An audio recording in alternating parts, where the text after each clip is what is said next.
నూలు నూలులో శతాబ్దాల గౌరవం, పట్టు పరంపరకు ప్రతీక, సంప్రదాయానికి శాశ్వత చిరునామా సఖీ. నమస్తే విజయవాడ. మామూలు కాదయ్యా మీరు. మొత్తానికి విజయవంతంగా పెద్ద టీంని తీసుకొచ్చేశారు. రామ్ చరణ్ని తీసుకురాగలిగారు. మెయిన్లీ థ్యాంక్స్ టు ఎంపీ గారు. ఇంత షార్ట్ టైంలో ఇంత చాలా బాగా ఆర్గనైజ్ చేసినందుకు we are very very happy. 1962 Benz circle దగ్గర సరోజినీదేవి హాస్పిటల్లో నేను పుట్టాను.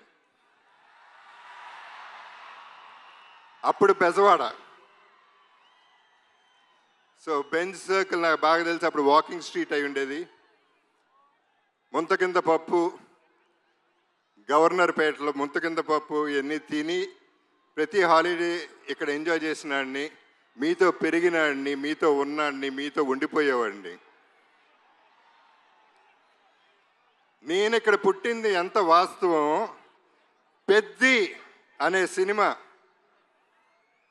ఇండస్ట్రీకి, డిస్ట్రిబ్యూటర్స్కి, ఎగ్జిబిటర్స్కి, మాకు ఆర్టిస్టులకి, మీ అందరికీ పెద్ద దిక్కు అవుతుంది. ఇది వేరే రేంజ్కి వెళ్ళిపోయే సినిమా.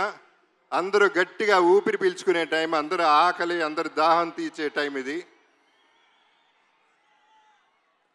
నాకు కూడా, ఎందుకంటే నాకు మంచి క్యారెక్టర్ వచ్చి 8 ఏళ్ళు అయింది.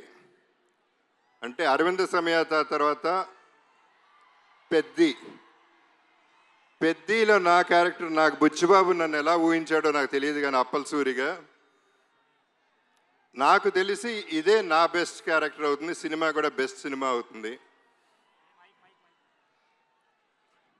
ఇక రామ్ చరణ్ మెగా పవర్ ఏంటో ఈ సినిమాలో చూపిస్తాడు. ఏ స్టేట్కి వెళ్ళినా, ఏ కంట్రీకి వెళ్ళినా అక్కడి నుంచి 6 కొట్టాడు. ప్రతి షాట్ సినిమాలో 6రే. వాళ్ళ నాన్నగారు చిరంజీవి గారితో ఒక చిన్న డిస్కషన్ జరిగింది, మెగాస్టార్ గారితో. అప్పుడు నేను చరణ్ అంటే నాకు చాలా ఇష్టం. నేను మాట్లాడుతూ ఎంత ఎదిగిపోయాడండి అని చెప్తా ఉంటే ఆయన ఒక మాట అన్నారు, Charan talent wise, career wise, success wise ఒక ఎత్తు అయితే మనిషిగా సక్సెస్ అయ్యాడు. ఒక మంచి మనిషిగా, ఆ మంచి మనిషి, మంచి మనసు నేను సెట్లో చూస్తూ ఉంటాను. కలిసినప్పుడల్లా ఆ చూపులో, ఆ మాట, పిలుపులో కనపడుతూ ఉంటుంది. సో తనతో ఎప్పుడైనా ఏదైనా నేను ఎప్పుడూ రెడీగానే ఉంటా. ఎందుకంటే ఆపర్చునిటీ రావటమే గొప్ప విషయం. తన మనసు గురించి చెప్పాలంటే సాయిధరం తేజ్ ఒకసారి అన్నాడు, తన ఇంట్లో వాళ్ళ పేరెంట్స్తో పాటు వాళ్ళ బాబాయ్, మన డిప్యూటీ సీఎం గారు పవన్ కళ్యాణ్ గారు, తన కజిన్స్ అందరితో చాలా ఆప్యాయంగా ఉంటాడు. చాలా సరదాగా అల్లరి చేస్తూ కలిసిమెలిసి ఉంటామని చెప్పాడు. చాలా సంతోషం.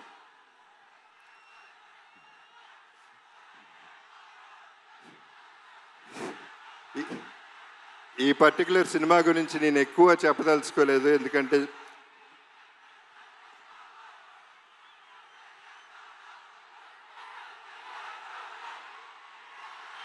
ఓకే.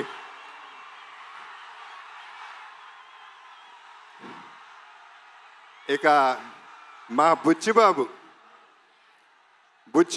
పోర్టబుల్ సైజులో, బఠానీ సైజులో ఇంత ఉంటాడు. తనలో ఎంత బుర్ర ఉందో, ఎంత టాలెంట్ ఉందో, అన్బిలీవబుల్ టాలెంట్ ఉంది, అన్లిమిటెడ్ టాలెంట్ ఉంది. Is unstoppable also. తను పోర్టబుల్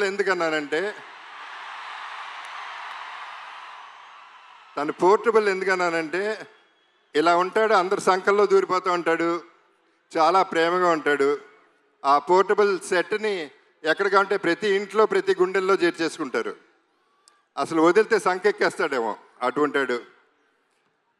తను ప్రతి క్యారెక్టర్ డిజైన్ చేసిన విధానం అద్భుతంగా ఉంటుంది. మీరు చూస్తారు సినిమా, నేను ఎక్కువ చెప్పవసరం లేదు, మీ అందరికీ అన్నీ బాగా తెలుసు. ఇక రెహమాన్ గారి గురించి అప్పుడు ఇప్పుడు ఎప్పుడు కూడా సెల్యూట్ సార్. ఇక ర్యాండీ ఒక వన్ మోర్ అనేది ఎప్పుడు వినపడుతుంది దగ్గర. అండ్ ధైర్యంగా టేక్ ఓకే అని చెప్పగలే ధైర్యం ఒక్క ర్యాండీకే ఉంది డైరెక్టర్ కంటే ముందు. అంత క్యాలిబర్ ఉన్న ర్యాండీతో పనిచేశాను. నా అదృష్టం ఈ సెకండ్ ఇన్నింగ్స్లో ఇటువంటి వాళ్ళతో పనిచేయగలుగుతున్నాను.